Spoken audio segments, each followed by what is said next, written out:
எனக்கு எந்த அரசன் மீதும் மதிப்பு கிடையாது, எவனையும் நான் பெரிய சக்தியாக பார்ப்பது கிடையாது. அந்த மன்னர்கள் காலத்தில் தான் இந்த நாடு குட்டிச்சுவரானது, சமஸ்கிருதமயமானது, இந்துத்துவமயமானது. தமிழ் கோவிலின் கருவறைக்குள்ளே இருந்த தமிழ் தூக்கி வெளியே வீசப்பட்டதெல்லாம் இந்த பாண்டிய மன்னர்கள், சோழ மன்னர்கள், சேர மன்னர்கள், பல்லவ மன்னர்கள் ஆண்ட காலத்தில் தான். தமிழ்நாடு குட்டிச்சுவரானது இவர்கள் ஆட்சியில். இப்ப திருமாவளவனுக்கு நான் ஒரு சின்ன ஒரு விவரத்தை நான் சொல்லணும்னு நினைக்கிறேன். தமிழ்நாடு குட்டிச்சுவரானதுன்னு இவர் எதை வச்சு சொல்றார் அப்படின்னு பார்த்தோம் அப்படின்னா, இந்த நாட்டில் வெள்ளைக்காரன் வர்றதுக்கு முன்னாடி, அதாவது பாரத நாட்டு மன்னர்கள் ஆட்சி செய்து கொண்டிருந்த காலம் வரை தமிழ்நாட்டில் கல்வி அறிவு, எழுத்தறிவு, பள்ளிக்கூடத்துக்கு போகக்கூடிய மக்களுக்குள்ள எண்ணிக்கை இதெல்லாம் அதிகமாக இருந்தது இப்படின்னு நான் சொல்லலை.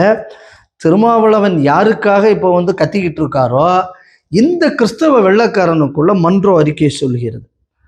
அடுத்தது என்ன சொல்லுது அப்படின்னா, எல்லா ஜாதியினரும் பெரிய கல்விகளிலெல்லாம் இருந்தார்கள், அவர்கள் ஆசிரியர்களாக கூட இருந்தார்கள். இதுவும் அந்த கிறிஸ்தவ அறிக்கை சொல்கிறது. அப்போ சமத்துவம் என்பது அந்த மன்னர்கள் காலத்தில் இருந்தது. அதனால எனக்கு அந்த மன்னர்களை பிடிக்காதுன்னு இவர் சொல்றாரு. ஏன்னா அவன் படிச்சு கொஞ்சம் நல்லபடியா இருந்தாச்சுன்னா, நீ அவங்க வீட்டு பொண்ணை போய் தூக்கிட்டு வா, இல்லை நீ 10 கேஸ் வாங்குன்னு ரவுடித்தனத்துக்கு அவன் போவானா? அவன் போக மாட்டான்ல. பாருங்க, என்னைக்காவது ஒரு நாள் வள்ளுவர் சமுதாயத்தில் தோன்றியவர் நம்ம திருவள்ளுவர்.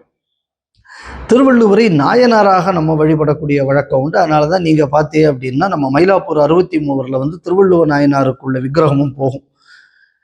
என்னைக்காவது இந்த பட்டியலினத்தை சேர்ந்தவர் எங்கள் வள்ளுவர் என்னைக்காவது ஒரு நாள் இந்த ஆள் பேசியிருப்பா அப்படின்னா அந்த ஆள் வரலாற்றிலே பேசியிருக்க மாட்டா. அப்படி கணியன் பூங்குன்றன் இந்த சமுதாயத்தை சேர்ந்தவர்னு என்னைக்காவது பெருமைப்பட பேசியிருப்பாரான்னா இன்னைக்கு வர பேசியிருக்க மாட்டா. அப்படி யாரெல்லாம் தனக்குள்ள முன்மாதிரின்னு காட்டக்கூடிய இதெல்லாம் இந்த மாதிரி பொறுக்கித்தணும். அதாவது பொண்ணை கூட்டிக்கிட்டு வா, கேஸ் வாங்கு. ஸோ இந்த மாதிரி உள்ள நபர்களுக்கு குட்டிச்சவராக்குவது அப்படின்னா என்ன அப்படின்னா, அந்த சமுதாயம் படித்து நல்லா ஆயாச்சுன்னா அது குட்டிச்சவராயிரு. ஏன்னா இந்த மாதிரி உள்ள திருமாவளவன் குரூப்புக்கு உழைப்பு நடத்த முடியாது.